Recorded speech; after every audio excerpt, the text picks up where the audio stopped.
Three men, I was only 6 years old, three men threw white paint on me, gave me 3 words, swore to you, go back to your own country. I didn't understand what they meant. And even at school, a lot of kids would play for you and be absolutely fine, there's no issues, they just treat you like another person. But you could pick out a few that had already been taught that these people, you should play about with them, they're not raw type people.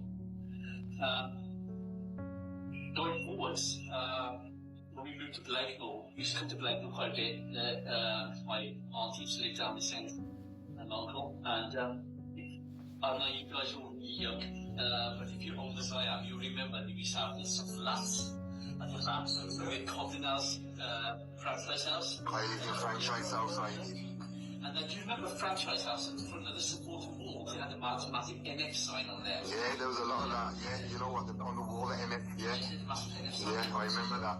My cousin and his friend were throwing stones at it one day, and we all played football in the field right opposite, and they were throwing stones at it, bricks at it, and they go throw some stones at it, so we were throwing stones at this massive NF sign, which is short for National Front, which was right wing party at that time. I said, why are you throwing stones at this sign on the wall? And he goes, when you get older, you'll understand. Well, he didn't realise that I'd already gone through races, I'd already had races that used to throw at me, but I didn't understand it. I just thought, these guys just don't like me. I remember walking the street and people just come and just punch in the face, and they'd have their friends and they'd go, they'd have a dog, they'd have that back out, and there's a bit of constant. And we learned to fight back, because it's the only way you survived in those days.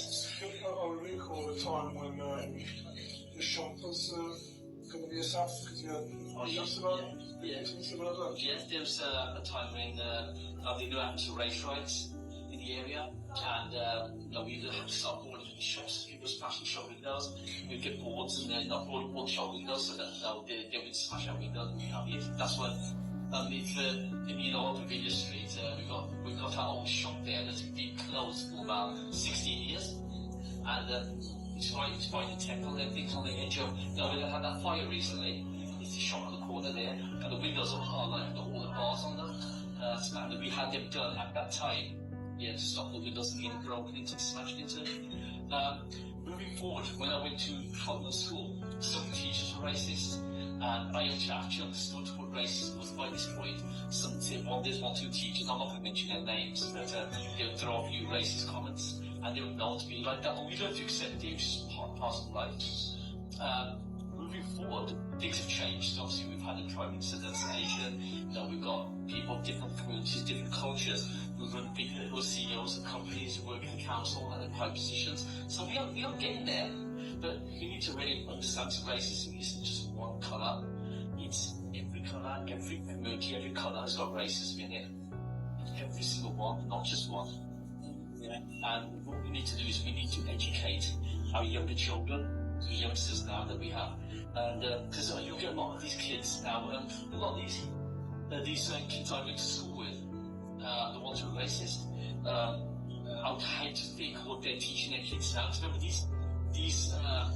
those kids in the 70s, like myself, are now the adults now, and they're the ones who are saying, look, even though this is going on in our country, I understand that, I understand the issues of the country. I know that that's one way of tackling these issues. If people then will look at you and say, well, these people are okay, this community's good, they know what and that's how that's with all the marginalised communities, like people that have been coming over and struggling with, playing different countries as well. I think if somebody comes over from another country, whatever the situation is, some of them may have a reason to come over, some of them may not, some of them may say, oh, we're going to get some benefits, or however they're going to look at it, I don't know, but it's a big job to sort that out, and really get these people. I mean, even me, I would say, I'd be very wary about letting everybody in, and they're not being let in, because we don't know what's going to happen tomorrow. I don't be walking down the high street and someone pulls out a revolver or gun or some machine gun. I mean, throughout my life, I've seen loads and loads of races, even in the army. There's I remember one incident, there's the only two guys that weren't white was me and one black guy, and they made him lie down while they were over it. You know, as I say, I teach a group of Assyrians and different QA, etc. And also I have this group this morning, you know, TLC, and I think sometimes people scapegoat them for the country's problems, where we have the wealth of the UK is with the billionaires that have taken a lot that need to give back rather than scapegoating people that are struggling with life. Yes, we know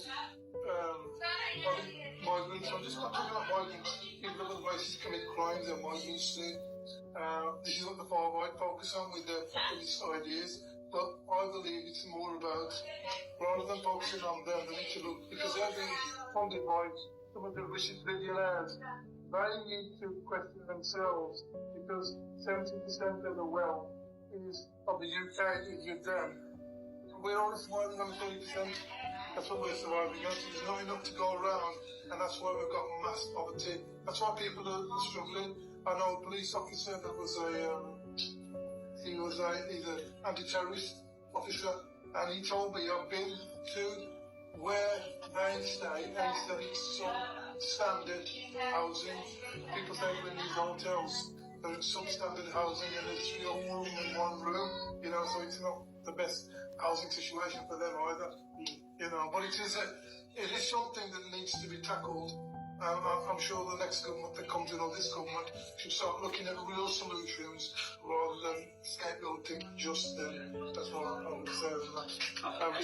No, I think that's right. That's more like we start teaching our kids and youngsters, you know, to integrate and telling them things aren't that bad, it's okay, that things will get better. And when the youngsters all go to school, they're all friends, they sit in the class and they're all mixed. And I mean, when I went to school, my first best friend was a white kid and a black kid. And they says, I came in crying on my very first day to school. And they said, who wants to be Vijay's friend? And I was 2 kids put their hand up. So they didn't look at my colour, they didn't really care. They said, I was another kid in the class. Yeah, they choose absolutely great. When we go through down the line, things are changing. Things are educating young kids and thinking, you know, all these people are your friends. You can work with them, you can play together, and eventually you'll be working together. And that's where we're going to tackle this. So we're